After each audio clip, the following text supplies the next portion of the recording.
তো নমস্কার বন্ধুরা, আশা করি সবাই ভালো আছেন। তো বন্ধুরা, এখন আমি যে ছবিটার বিষয়ে কথা বলবো সেই ছবিটার নাম হলো ওয়ান্টেড।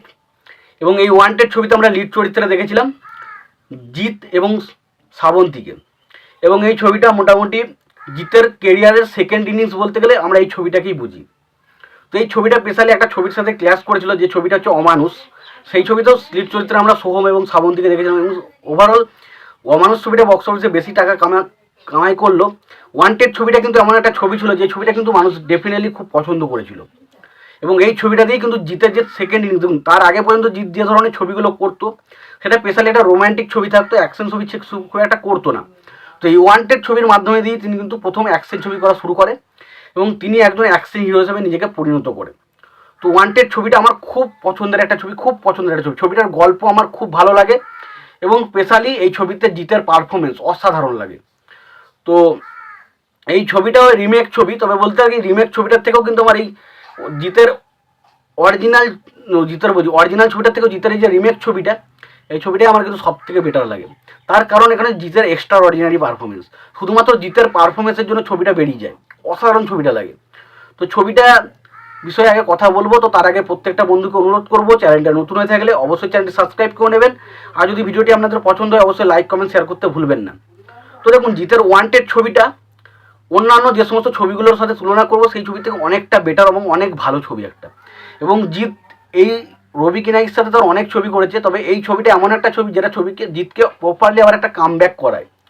তো এই ছবিটার গল্পটা যদি ছোট্ট করে বলি, যে একজন মন্ত্রী রয়েছে, তাকে ভাড়া করা হয়। জিৎ হচ্ছে একজন মানে এরকম গুলি করে এরকম একজন, তাদেরকে কী বলে সেটার মতো মনে পড়ছে, তার সেরকম একটা কাজ সে করে। এবং তাকে শুটার জিৎ হচ্ছে একজন শুটার। এবং তাকে তাকে শ্যুট করার জন্য তাকে একজন ভাড়া করে এবং সে বলে তাকে ফলস গুলি মারতে হবে যাতে সে মনে করে সে মারা যায়, কিন্তু মরে না। সেই রকমই একটা জিতকে সেরকম একটা কন্ট্যাক্ট দেওয়া এবং জিৎ যখন সেটা করতে যায় তখন দেখা যায় পাশ থেকে একজন মানুষ একজনকে তাকে গুলি করে দেয় এবং ফলে সে মানুষটা মারা যায়। এবং পুরো পুরো যে কেসটা জিতের ঘাড়ে এসে পড়ে এবং সেই জিৎ সেই কেসটা থেকে কীভাবে রেহাই পায় এবং কেসটা থেকে বাঁচতে জিৎ এবং কোথায় গিয়ে আশ্রয় নেয় সেটা জানতে গেলে সিনেমাটা দেখতে হবে। তো সিনেমাটার প্রথম পজিটিভ হচ্ছে জিতের এখানে দেখুন, জিতের যে ক্যারেক্টারটা এটা পুরোপুরি একটা যে নর্মাল ক্যারেক্টার না, সে সবসময় একটা গম্ভীর ক্যারেক্টার, একটা সিরিয়াস ক্যারেক্টার তার মধ্যে প্লে করছিল। এবং সেখানে জিতকে জাস্ট আউটস্ট্যান্ডিং লেগেছে ছবির মধ্যে, আউটস্ট্যান্ডিং। এবং জিতকে একটা হালকা হালকা দাড়ি রাখে এবং চাপ দাড়ির মতো হালকা রাখে এবং জিতকে দেখতে অসাধারণ লাগে ছবিতে।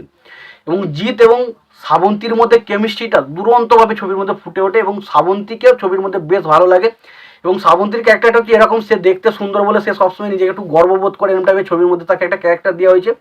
তবে সেই ক্যারেক্টারটা জিতের সাথে যথেষ্ট ভালো লাগে এবং ছবির মধ্যে কমেডিটা দারুণভাবে ওয়ার্ক করে। এবং পাশাপাশি অ্যাকশন সিনগুলোতে জিতকে অসাধারণ লাগে। জিতের হাঁটা চলা বলুন, স্টাইল বলুন, অ্যাটিটিউড বলুন, আমি যে সমস্ত ছবিগুলো দেখি তার তুলনায় অনেক বেটার কিন্তু জিৎ এখানে পারফরমেন্স করেছিল।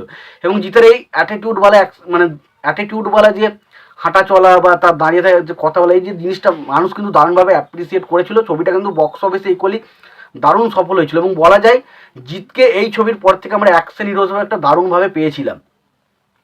ছবির গানগুলো নিয়ে তো বলতেই হবে, গানগুলোর মধ্যে কয়েকটা গান ছিল খুবই ভালো, যেমন হচ্ছে এখনও যেন ভাঙিনি ঘুম বলে একটা গান ছিল, বা নাকা নাকা বলে লাস্টে একটা যে অনুষ্ঠানে যে একটা সং হবে সেই গানটা, বা ধরুন এখানে শ্রাবন্তীর শুরুতে একটা গান রয়েছে, যে গানটা রয়েছে শ্রাবন্তী একটা বেশ গান, ওই গানটা খুবই ভালো। বা চলো খেলি প্রেম প্রেম বলে একটা গান ছিল, সেই গানটা মানে গানগুলো ওভারঅল গানগুলোও কিন্তু খুব ভালো ছিল। এবং এটা এসকে মুভিজের ব্যানারে বানানো হয়েছিল, তখন এসকে মুভিজ এবং এসবিএফ এই দুটোর মধ্যে কিন্তু প্রচণ্ড ফাইট চলতো। তো এসকে মুভিজের ব্যানার থেকে ছবিটা বানানো হয়েছিল এবং এই ছবির গানগুলো প্রচণ্ড সফল ছিল, প্রত্যেকটা গান সফল ছিল। অ্যাকশন সিনগুলো দারুণ ছিল, ছবির মধ্যে জিতকে দারুণ লাগছিলো অ্যাকশন হিরো হিসাবে। ছবির মধ্যে কমেডিটা দারুণ ছিল, ছবির মধ্যে একটা ভালো গল্প ছিল, সব কিছু ছিল ছবির মধ্যে। ছবির মধ্যে সমস্ত কিছু মানে একটা এই ওয়ান্টেড ছবিটা যদি একবার লাগিয়ে দিই তাহলে ভুলে যাবেন যে ছবিটা কেন এতটা বক্স অফিস চলবে। এখনও যদি ছবিটা সিনেমা হলে যদি এই ছবিটা লাগিয়ে দেয়, জানি না ছবিটা বক্স অফিস চলবে কিন্তু, তবে বলতে পারি এখনও কিন্তু কিছু মানুষজন রয়েছে যারা কিন্তু সিনেমাটা দেখার জন্য এখনও বসে থাকে। মানে ছবিটা ডেফিনেটলি দারুণ ছবি। তো যারা দেখেননি ছবিটা, তো তারা কেউ একটা কথাই বলবো, এই ছবিটা যদি না দেখে থাকেন বিরাট বড় কিছু মিস করেছেন। কারণ জিতের অ্যাকশন ইমেজটা নিয়ে এসেছিলো কিন্তু এই ছবিটা। এবং রবি কিনাগি কিন্তু জিতের কেরিয়ারের একটা বিশাল বড় গুরুত্বপূর্ণ ভূমিকা, কারণ আমরা যদি ভালো করে দেখেন জিতের কেরিয়ারে অনেক বিগেস্ট হিট ছবি কিন্তু অবশ্যই রবি কিনাগির দ্বারা তৈরি। তো রবি কিনাগি অবশ্যই এই ছবিতে একটা ভালো কাজ করেছিল রবি কিনাগি, এবং এই জুটিটাকে দারুণভাবে ফুটিয়ে তুলেছে। এবং বাকি যে ফ্যামিলি সেন্টিমেন্টটা রাখা হয়েছে সেটাও খুব ভালো। এবং এখানে খরাজ মুখার্জির কিছু কমেডি রাখার চেষ্টা করেছে, সেগুলোও খুব ভালো। এখানে অরিত্র রয়েছিল, তো অনেকেই ছবির মধ্যে রয়েছিল লিড চরিত্রে। ছবির মধ্যে কিছু ইমোশনাল পয়েন্টও রয়েছে, সেই ইমোশনাল দৃশ্যগুলো কিন্তু ছবির মধ্যে ভালোভাবে ওয়ার্ক করে। লাস্টে একটা সিন রয়েছে, যে ক্লাইম্যাক্সের একটা সিন রয়েছে, যে জায়গাটাও খুব ভালো। এবং এখানে সরোজ কাপুরের ক্যারেক্টারটা রয়েছে, সে একটা সিবিআই পুলিশ অফিসার, তার ক্যারেক্টারটাও কিন্তু ছবিতে বিশাল একটা গুরুত্বপূর্ণ রাখে। তো ছবিতে যা ছোটো ছোটো যারা ক্যারেক্টার পেয়েছে তাদেরও কাজ কিন্তু বেশ ভালো, এবং ছবিটা একটা ওভারঅল করতে গেলে একটা দারুণ মাস কমার্শিয়াল সিনেমা কিন্তু অবশ্যই ছিল। ছবিটার মধ্যে সব কিছু ছিল, অ্যাকশন ছিল, ভালো রোম্যান্স ছিল, ভালো গান ছিল, মানে সমস্ত রকমের ছবিটার মধ্যে কিন্তু ছিল। যদি ছবিটা না দেখে থাকেন অবশ্যই বলবো একবার গিয়ে চেক আউট করুন। আর যারা দেখেছেন তাদের কেমন লেগেছে জানাবেন। আর ভিডিওটি যদি পছন্দ হয় লাইক কমেন্ট শেয়ার করতে ভুলবেন না। চ্যানেলটি যদি নতুন হয়ে থাকেন অবশ্যই চ্যানেলটি সাবস্ক্রাইব করে নিয়ে পাশে বেল আইকনটা অবশ্যই প্রেস করে দেবেন। ভালো থাকবেন, সুস্থ থাকবেন, দেখা হচ্ছে পরের ভিডিওতে।